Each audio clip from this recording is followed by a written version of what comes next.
রাজধানী সহ সারা দেশে থানা ও ট্রাফিকের কাজ করছে আনসার ও শিক্ষার্থী। কোটা আন্দোলনে দ্রোহ কাব্যের রচয়িতা রংপুরের আবু সাইদ। সরকারের চূড়ান্ত রূপরেখা তৈরি করতে বৈঠক করবেন সমন্বয়করা। ভোটাধিকার, বাক স্বাধীনতা ও বৈষম্যহীন বাংলাদেশ বিনির্মাণে ঐক্যবদ্ধ তরুণ তুর্কিরা। জনবান্ধব প্রশাসন ও শিক্ষার মানোন্নয়নের তাগিদ। সুন্দর একটা বাংলাদেশ গড়ে তোলার জন্যই আমরা আজকে আবার পথে নেমেছি। আমরা চাই সবার বাংলাদেশ, যেখানে সবাই সবার নিজ দায়িত্বটাই পালন করবে। এখন সবাই যাতে এক থাকে, কেউ যাতে আলাদা হয়ে না যায়। ঘণ্টাখানেক পর নয়াপল্টনে শুরু হচ্ছে বিএনপির সমাবেশ। এরই মধ্যে সমবেত হয়েছেন দল ও সহযোগী সংগঠনের হাজারো নেতাকর্মী। শেখ হাসিনার পদত্যাগের পর জনরোষ আওয়ামী লীগের বিভিন্ন স্থাপনায়। কেন্দ্রীয় ও সভাপতির কার্যালয়ে ভাঙচুর, পুড়ে ছাই বঙ্গবন্ধু ভবন। মাহবুবুর রহমান তারা বলেন, পুলিশের কর্মবিরতি পালনের কোনো সুযোগ নেই। পুলিশের দায়িত্ব অন্য কোনো বাহিনী পালন করতে পারে না। বিগত সরকার পুলিশকে রাজনৈতিক কারণে ব্যবহার করেছে অভিযোগ করে অ্যাসোসিয়েশনের নেতারা বলেন, পুলিশের ঊর্ধ্বতন কর্মকর্তারা পেশাদারিত্বের বদলে সরকারের লেজুর বৃত্তি করেছেন, যার ফলে পুলিশ বাহিনীর বড় ক্ষতি হয়ে গেল। এখান থেকে ঘুরে দাঁড়াতে পুলিশের সকল সদস্যদের ঐক্যবদ্ধ থাকার আহ্বান জানায় নতুন কমিটি। পৃথিবীর পুলিশের যে দীর্ঘ ইতিহাস, এই ইতিহাসে পুলিশের কর্মবিরতি করার কোনো রেকর্ড নাই। পুলিশ 24 ঘন্টার জন্য নিয়োজিত, জনগণের জানমালের সেবক। গতকালকে ঢাকা শহরের বিভিন্ন জায়গাতে অনেক বড় বড় ক্রাইম হয়ে গেছে, আর সারা দেশের কথা তো আপনারা সবই অবগত। It is because of lawlessness, একটা আইনগত শূন্যতা তৈরি হয়েছে। পুলিশের অনুপস্থিতি এটার জন্য সবচেয়ে বড় কারণ। তালা দিয়ে শুধু নিরাপত্তার দায়িত্বে রয়েছেন 8 থেকে 10 জন আনসার সদস্য। চলমান অস্থিরতায় থানাতে ভাঙচুর, অগ্নিসংযোগ হওয়ায় পুলিশ সদস্যরা থানা থেকে চলে যান। এই অবস্থায় থানার নিরাপত্তায় আনসার সদস্য মোতায়েন করা হয়েছে। এদিকে ছাত্রদের পাশাপাশি শহরের ট্রাফিকের দায়িত্ব পালন করছেন আনসার সদস্যরা। দেশের এই পরিস্থিতিতে দায়িত্ব পালন করতে পারায় আনন্দিত আনসার বাহিনী। দায়িত্ব দিচ্ছি আমরা আসছি, আর এটা নিরাপত্তার দায়িত্ব আপাতত আর কি। এখানকার যে প্রশাসনিক কার্যক্রম সেটা আমাদের কাছে কোনো কিছু নেই। আসলে খুবই আনন্দিত লাগছে যে দেশের দুর্যোগপূর্ণ সময় আমরা কাজে লাগছি। এটা খুবই আনন্দের বিষয় আমাদের কাছে, যে দেশের জন্য তো আমরা করতেছি। যত দ্রুত সম্ভব পুলিশের রিফর্ম দরকার। পরিস্থিতি যেহেতু এখন মোটামুটি স্থিতিশীল হয়েছে, তো এখন দরকার আসলে প্রশাসন দরকার। যদিও স্টুডেন্টরা সুন্দরভাবে কন্ট্রোল করছে সবকিছু, তারপর আমার মনে হয় এখন প্রশাসন মাঠে নামা অবশ্যই দরকার। আইন শৃঙ্খলা বাহিনী ছাড়া দেশ চলতে পারে না। আমরা পাবলিক চলতে পারবো না আইন শৃঙ্খলা বাহিনী ছাড়া। পুলিশ যেভাবে হোক কাজে নিয়োজিত করানোর ব্যবস্থা করার দরকার। এছাড়া রাজধানীর বিভিন্ন সড়কে আধিক্য ছিল রিকশা, সিএনজি আর ব্যক্তিগত যানবাহনের। দেশের বর্তমান পরিস্থিতিতে আইনশৃঙ্খলা বাহিনী এবং ট্রাফিক পুলিশ অনুপস্থিত, তাই যানজট ও রাস্তাঘাটের বিশৃঙ্খলা এড়াতে এগিয়ে এসেছে ছাত্র সমাজ। রাজধানীর বিভিন্ন সড়কে তাদের স্বেচ্ছাশ্রম দিতে দেখা গেছে। তবে সড়কে বের হওয়া নাগরিকদের মধ্যেও রয়েছে আতঙ্কের ছাপ। অনেকের অভিযোগ, আদায় করা হচ্ছে অতিরিক্ত ভাড়া। কবে নাগাদ দেশের সংকট সমাধান হবে সেটি নিয়েও অনেকের মনে অনিশ্চয়তা। এর আগে যখন দেখা যেত যে একটা কিছু বলতে গেলেও আমাকে 100 বার চিন্তা করতে হতো কথাটা বলবো কিনা, কিন্তু এখন অনায়াসে বলা যাচ্ছে যে কোনো কিছু বলতে গেলে। সবকিছুর মধ্যে অনেক স্বাধীনতা চলে আসছে। গুটি কয়েক লোকই তো অস্থিরতা তৈরি করছে, এদের সংখ্যা তো খুবই কম, 1% লোকও হবে না। সবাই যদি একত্র হয় আমার মনে এটা প্রতিরোধ করা যায়, এই যে অনিয়মটা। স্টুডেন্ট বলতে গেলে আসে না, অভিভাবকরা না পাঠালে হয়তো তাদের ভিতরে ভয় বা আতঙ্ক কাজ করতে পারে। এখন তো অনেক ভালো লাগতেছে, গাড়ি ঘোড়া রাস্তাঘাটে সব দিকে এখন আর ভালো লাগতেছে। এখন তো কোনো সমস্যা নেই। হয়তো এটা সিচুয়েশন বর্তমান যে সিচুয়েশন, এটা ঠিক হয়ে গেলে আরও বাকিটা ঠিক হয়ে যাবে। একই সঙ্গে এলাকাটিতে পরিষ্কার কার্যক্রম পরিচালনা করছে ছাত্ররা। বিপুল মানুষের সমাগমের কারণে সংসদ এলাকায় প্রচুর আবর্জনা জমে যায়। পানির বোতল, চিপস, বিস্কুট সহ বিভিন্ন খাবার সামগ্রী এবং ভাঙচুরের ধ্বংসাবশেষ জমে থাকতে দেখা গেছে। শিক্ষার্থীরা বলেন, দেশ আমাদের, দেশ রক্ষা করার দায়িত্বও আমাদের। কিছু মানুষ জেনে কিংবা না জেনে জাতীয় সংসদ ভবন সহ বিভিন্ন গুরুত্বপূর্ণ স্থাপনায় ভাঙচুর, অগ্নিসংযোগ ও লুটপাট করেছে। আন্দোলন সফল হওয়ার পর পরিষ্কারের কাজটি বেশ আনন্দের সাথেই করছেন শিক্ষার্থীরা। মঙ্গলবার সকাল থেকেই শিক্ষার্থীদের একটি দল সংসদ ভবনে পরিচ্ছন্ন কার্যক্রম পরিচালনা করছে।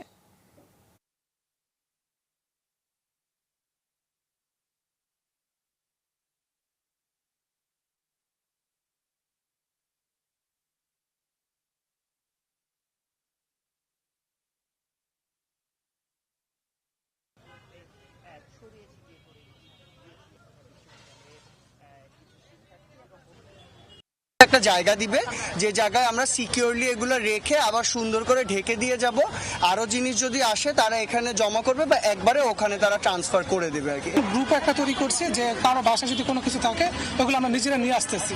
আমরা আগে জিনিসপত্রগুলো সব আলাদা করি, তারপরে আমরা যেগুলো ভালো জিনিস সেগুলো যাতে আমরা ভিতরে পাঠিয়ে দিই। আমরা যারা স্টুডেন্টরা আছি সবাই মিলে এখন ট্রাফিকের দায়িত্ব পালন করছি এবং যে মালামালগুলো আছে এগুলো আমরা নিরাপদ স্থানে লিস্ট করে রাখার চেষ্টা করছি। তো দেখা গেছে বিভিন্ন ইউনিভার্সিটি, কলেজ ও স্কুল শিক্ষার্থীদের, তারা জানায় গণ অভ্যুত্থানে পতন হয়েছে সরকারের, এবার দেশকে নিজেদের মতো গড়বে তারা। দেশের প্রয়োজনে যে কোনো কিছু করতে তারা প্রস্তুত। এছাড়া ক্যাম্পাসের ভেতর পরিষ্কার পরিচ্ছন্নতায় নেমেছে শিক্ষার্থীরা।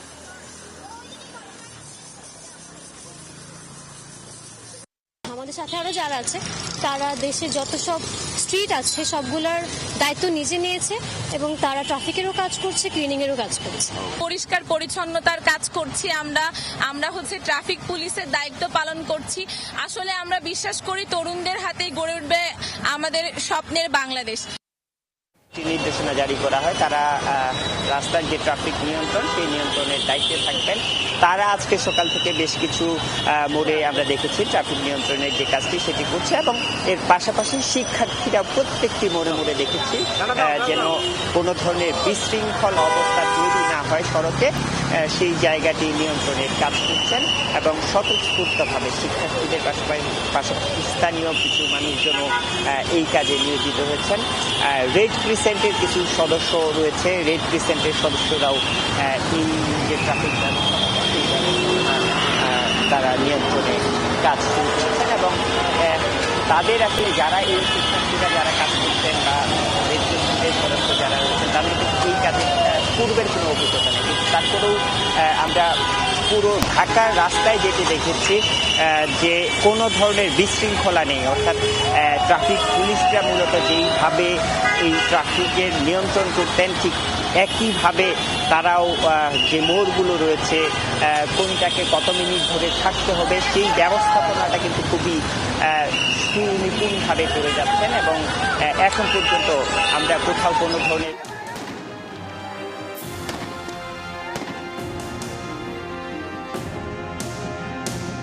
নিঃশেষে প্রাণ যে করিবে দান, ক্ষয় নাই তার ক্ষয় নাই। বিক্ষোভের মুখে সবাই যখন পিছু হটল, নির্ভীক আবু সাইদ বুলেটের কাছে বুক পেতে দিয়ে যেন বিশ্ববাসীকে জানিয়ে দিলেন কবির অমর বাণী। দেহ ঝাঁঝরা হলেও প্রাণের বিচ্ছুরণ ঘটালেন দেশ জুড়ে। গণমাধ্যমের কল্যাণে এই ছবি ছড়িয়ে পড়লে জেগে ওঠে বিশ্ববিবেক। বিপ্লবের প্রতীক হয়ে ওঠেন একজন আবু সাইদ। মৃত্যুর এই ঘটনায় গোটা বিক্ষোভ রূপ নেয় বৈষম্য বিরোধী ও এক দফার আন্দোলনে। ঘটনা ধামাচাপা দিতে করা হয় বিতর্কিত এফআইআর এবং নাবালক আসামি। রক্তাক্ত জুলাই জন্ম দেয় ছাত্র জনতার অভ্যুত্থান। 5 আগস্ট গণ অভ্যুত্থানের মুখে পদত্যাগ করতে বাধ্য হয় সরকার, জন্ম হয় আরেক বাংলাদেশের।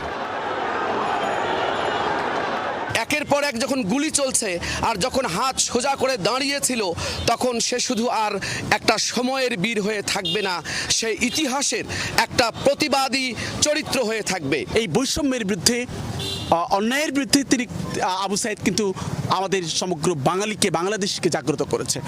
সহযোদ্ধা, সহপাঠী আর সমন্বয়কদের মাঝে নতুন স্পৃহা জাগিয়েছেন সাইদ। কোটা বৈষম্যের বিরুদ্ধে নয়, সোচ্চার হতে হবে রাষ্ট্র সংস্কারে।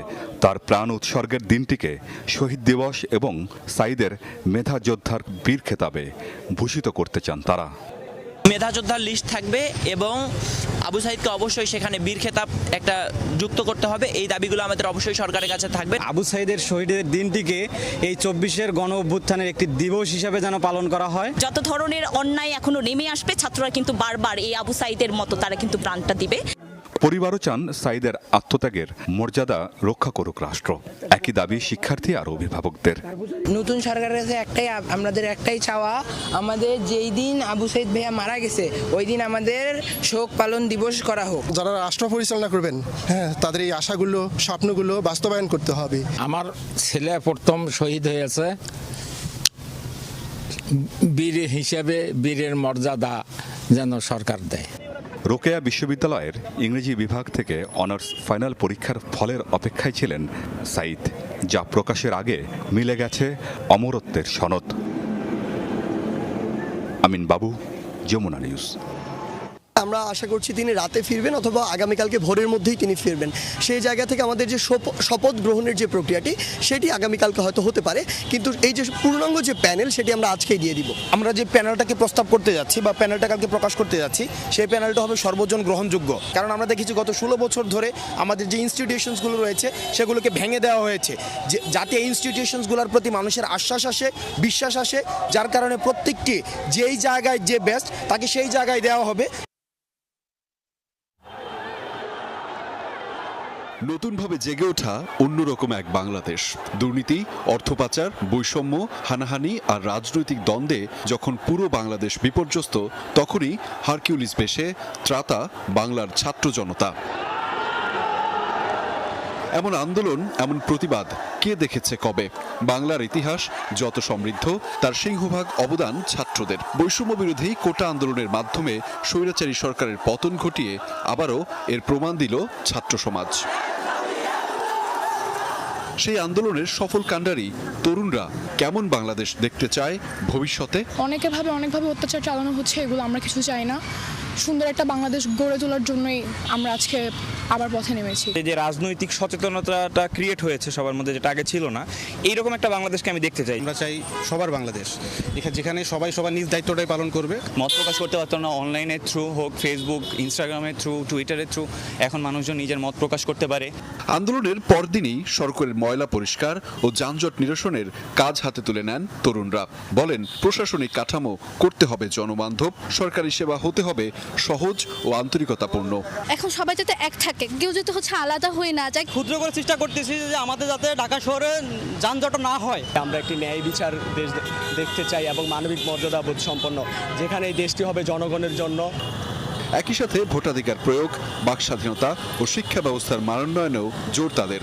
এখন এই যে মন্দির ভাঙ্গা হচ্ছে, তারপরে রিলিজিয়াস বিলিফ থেকে মানুষের মাঝখানে ভেদাভেদ করা হচ্ছে, সেটা গুজব, সেটা আমরা চাই না। এখন ভোটটা সুষ্ঠুভাবে হওয়া দরকার, এটা খুবই প্রয়োজন। আমরা এমন বাংলাদেশ চাই যেখানে সবার অধিকার থাকবে, সবাই কথা বলতে পারবে, সবার ভোটাধিকার থাকবে।